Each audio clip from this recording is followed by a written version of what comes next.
Bueno, muy bien, aquí estamos en una, por fin diría, en esta semana luminosa mañana en la ciudad de Mar del Plata. Lo que hay, que parece una tenue nubosidad, en realidad son restos de neblina que hubo muy temprano. Estamos a la expectativa de un fin de semana realmente muy agradable climáticamente. Esperemos que esto implique y sume definiciones para todos aquellos que, mirando seguramente su teléfono todos los días, miran el pronóstico y dicen, bueno, ¿qué hago? ¿Tomo la decisión? ¿Voy? ¿No voy? ¿Qué actitud voy a tomar? Fue un corte muy abrupto el que se provocó el 31 de enero. Ayer un amigo con mucha experiencia de muchas temporadas en el sector gastronómico me decía, mira, fue por la forma en que vino y que se dio el mes que este corte parece tan abrupto. Pero bueno, todo indicaría que las expectativas, sin estar en los números de enero, ayer alguien hablaba de 800.000 personas, hoy ya el Entur está hablando de 1,5 millones de personas que se llegaron hasta el partido de General Pueyrredón, extendiéndose en distintas jornadas y distintas semanas a lo largo y a lo ancho de toda la ciudad de Mar del Plata y los aledaños de Mar del Plata. Siempre será, insisto en esto, no de ahora, desde hace muchas gestiones, y he discutido a veces con algunos ex titulares del Entur la entidad y razonabilidad del volumen de personas que dicen que están en Mar del Plata. Pero bueno, estos son los datos que están distribuyendo y no aparece nadie con ganas de contrastarlos. Quiero contarles que en el día de ayer, se reunieron los integrantes de la llamada Defensoría del Pueblo con autoridades de centrales de la costa. La única información que se conoce es la que ha brindado el integrante de dicha defensoría, Daniel Barragán, señalando que mantuvieron una reunión larga, extensa,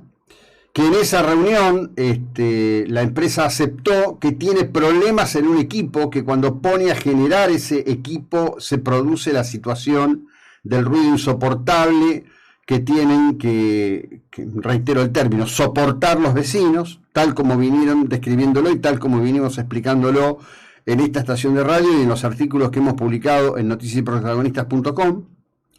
que en la medida en que Camusi Gas Pampeana provea el volumen de gas necesario, no utilizarán fuel, con lo cual claramente queda establecido que han estado utilizando fuel, porque tal como he señalado, hay un ducto que va de la posta de combustibles en el puerto de Mar del Plata directo a la central 9 de julio y que abastece de fuel, y que a todas luces tiene que ser uno de los factores que han provocado esta suerte de bruma tenue, pero que termina siendo de un impacto muy grande en las personas, en los cuerpos vivos, en los objetos, etcétera, etcétera, como ha quedado también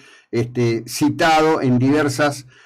publicaciones que hemos hecho al respecto, tanto aquí como en noticiasprotagonistas.com. Es decir, todo lo que los vecinos vinieron planteando, todo lo que planteamos como hipótesis de trabajo aquí, está ahora confirmado en las propias palabras de las autoridades de la central, que no obstante han elegido expresarse a través de una persona que representa teóricamente el interés de los vecinos. En la publicación que ha hecho Correo Barragán, dice que él se va a sentar con los vecinos y que él le va a explicar. La verdad que me cuesta entender por qué una empresa, que es una empresa mixta, pero que tiene intereses del Estado de la provincia de Buenos Aires, no tiene un rostro que dé las explicaciones que corresponden como empresa de servicios públicos y que haya estado haciendo todo esto. Además, debo agregar que efectivamente, tal como hemos citado aquí, esto ha derivado del problema que existe con Atucha 2, que está fuera de servicio, y un dato que me llama mucho la atención, muchísimo la atención. Barragán dice que una de las consecuencias de que la central haya estado tan demandada es porque los parques eólicos de Necochea y Bahía Blanca solo aportaban el 15% de la energía necesaria. Hay que decir que los registros generales de la CAMESA están indicando que el total de la participación de la energía eólica en la República Argentina ha estado en niveles mucho más altos que esos. Es bastante curioso esa parte del concepto que se despliega, pero insisto con este criterio. En primer lugar, la empresa se presentó, asume como vocero de la empresa alguien que teóricamente está en una institución que ustedes saben que yo creo que no debería existir, porque en verdad estas explicaciones la empresa las tendría que haber dado en la Comisión de Medio Ambiente del Consejo Deliberante. la tiene que dar ante los vecinos y no por intermedio de a los vecinos, y tiene que poner la cara, pero bueno, esto es lo que ocurre y esta es la información que hay y que es importante. Pero ayer el espacio público, el espacio mediático de la República Argentina estuvo dominado por la lectura de la sentencia a la mamá y a la compañera pareja de la mamá de Lucio Dupuy. Es una condena muy dura, muy fuerte, es una condena de por vida, con las cuestiones que tiene el tema de la condena de por vida en la Argentina, que no es efectivamente de por vida, salvo que por cualquier razón, en una condena de un máximo de 35 años, una persona fallezca en el contexto, entonces sería de por vida, pero en líneas generales no suele ser así. Va a haber apelaciones porque hay disconformidad,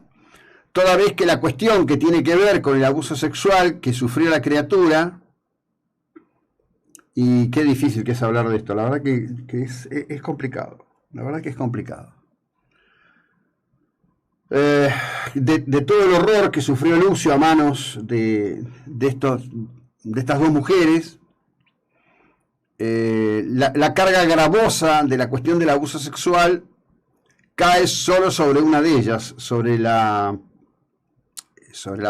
sobre la mamá biológica, sino sobre su pareja. Por supuesto que en ese sentido hay mucha disconformidad. El tribunal dice que evidentemente hay elementos que indican que la cuestión al respecto del abuso sexual a Lucio era una acción o compartida o tolerada por la madre, pero que no pudieron encontrar los elementos finales, digamos, de prueba plena, que permitan imputarla, y que por lo tanto se opta por el criterio de indubio pro reo, es decir, ante la duda el beneficio es para el reo. Esta cuestión va a ser apelada. Por supuesto que ayer además había un cántico de la gente, que es un tema en donde Ramón, el abuelo de Lucio, tiene mucho que ver, que es pedir que no estén juntas. Es decir, ustedes lo escucharon aquí, a Ramón, cuando dijo, ellas están de luna de miel, él usa más o menos esos términos, diciendo, bueno, que esté una en un penal, la otra en otro penal. Además no estuvieron presentes, un derecho que tienen, había mucha gente indignada porque no estuviesen en ese momento allí. Va a saber qué podría llegar a ocurrir si hubieran estado, porque el componente emocional de esto es de un voltaje absolutamente inmenso, es totalmente inmenso el voltaje emocional que esto tiene. Lo concreto que esta condena ya está, la sociedad y el conjunto de medios va a saltar ahora a la condena por el caso de Báez, también otro escenario del horror,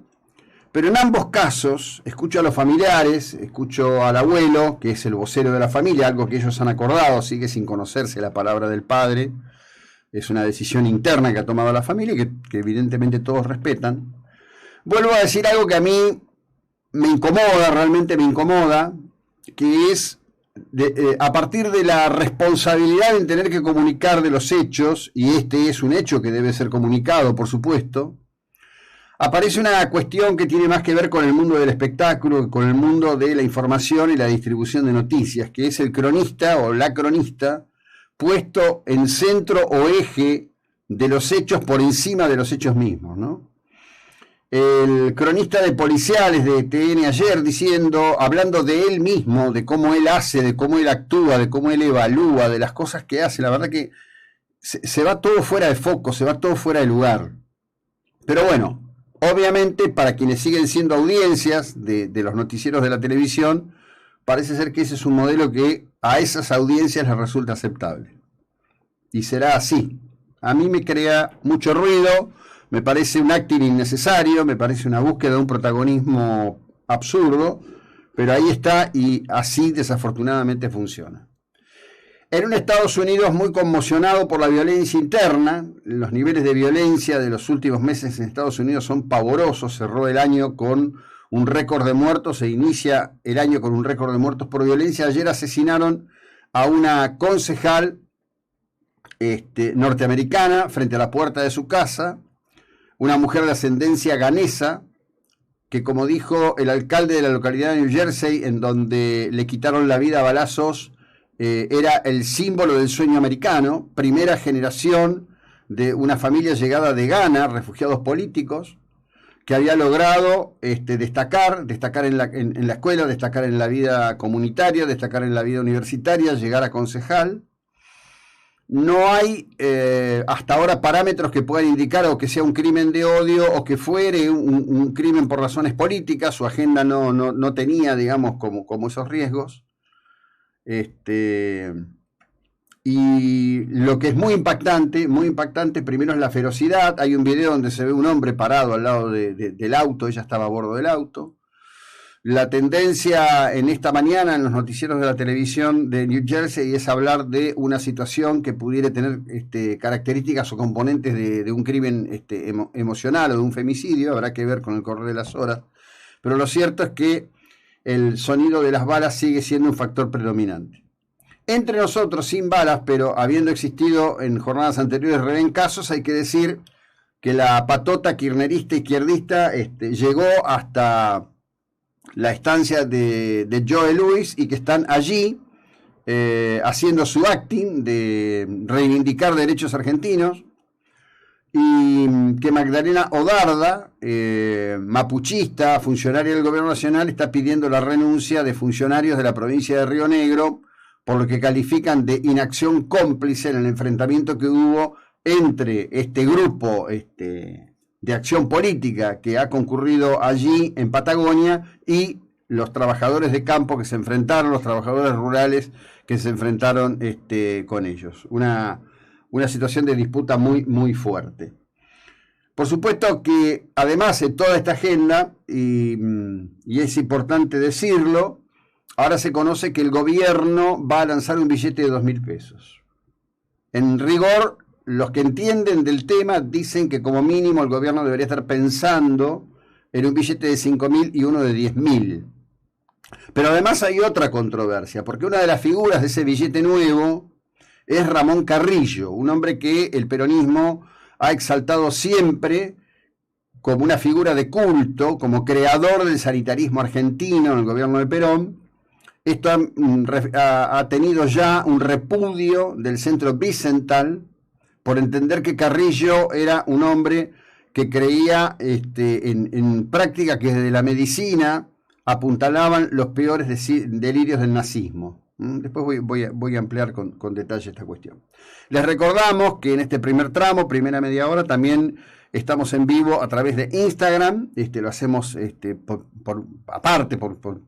otro mecanismo, porque todavía no está la posibilidad de incorporarlo al streaming con el que nos comunicamos con ustedes desde fm999.info, desde Facebook Live y desde Twitter en @nip999. En una luminosa mañana de Mar del Plata hacemos este corte, ya continuamos.